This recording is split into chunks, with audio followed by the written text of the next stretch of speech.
was on April 6, 2011. I ended up stepping on a plate, which it took off both my legs. When it first went off, the only thing that actually came to mind was my son. He was born the day before. That was the first image that I actually saw in my head. Even though I didn't know what he looked like, I could only imagine. As soon as I was injured, they put me on a stretcher, called in the helicopters. Once they landed, they put me on it, and then as soon as I got on it is when I actually went to sleep. My stepmom came in and told me that I had to call someone. They wouldn't tell me why or anything like that, and they just said, he lost both of his legs, and you will be coming up here and as soon as he gets here. As soon as I got to the States, I was put into the ICU at Bethesda. I stayed there for only a few days, then they moved me to an actual hospital room where it was a surgical ward, and all they did was do clean outs for infections. They did the closures of my wounds. The first time I saw him was at 3:30 in the morning on Monday morning. Very emotional. He had covers on, so we actually did not see, his legs gone or anything like that. But not only just knowing that he didn't have legs, it was emotional for him to see Kason for the first time. We actually still have the picture up on our wall or the refrigerator where they took a picture the first time I got to see him, and I would not believe that I could have a smile on my face, just how bad my face hurt, but I had a really good grin on my face, and it was just awesome being able to see him.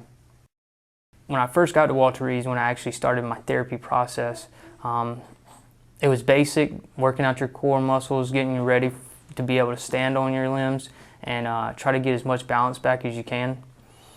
It's been 7 months now, and I got a couple of different sets of legs that I'm totally comfortable on walking. Most of our family, they own double wides. Most double wides you got the same door width, so getting through in and out of doors are hard. The bathrooms, I can't just get in and spin around or go from the sink to the toilet. I gotta kind of crawl in there. His mom has an apartment and there's 15 stairs. Well, you can't climb 15 stairs in a wheelchair. And it's just very emotional, and I try to hide it from him so that he doesn't have to see me upset. I try to be the strongest person because I do have Kason and I do have him, and I'm not hurt. He's the one that is hurt, and I want him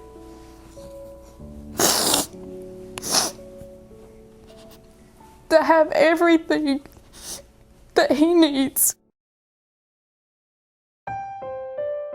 With the new home, we won't even have to, I wouldn't have to worry about leaving him there by himself without anybody, or leaving him and Kason there without me being there to be able to help him get around and put Kason in the bed and fix his bottles, and it would just help out so much.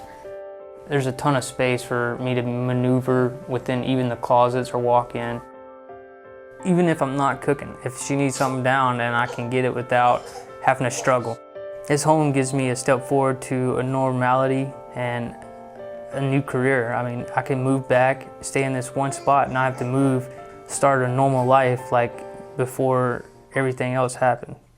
To see all them people on the pictures of coming together and actually helping build the home, and how fast they get it up, it's pretty shocking. This shows you that people care and they want you to be normal. They want you to have a good foundation for the rest of your life.